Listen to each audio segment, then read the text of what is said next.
so much to learn about. It'll make you want to shout, Blippi! Hey, it's me, Blippi. Have you ever played on a playground outside at the park? Wow, isn't it so much fun? I love swinging on the swings. Hey, why don't you and we draw a swing together?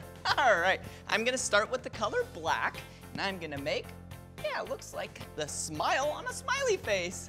Whoa, but I'm actually making the seat just like that. And I'm gonna do 2 of them.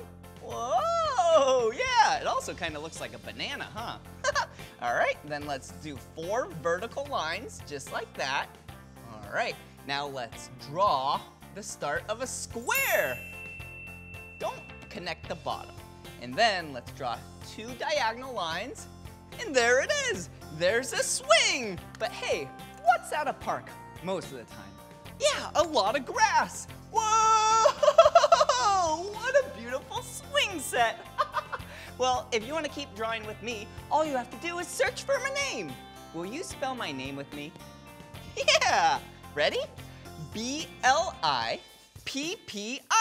Blippi. All right, see you again. Bye-bye. Come on, everyone, let's make learning fun.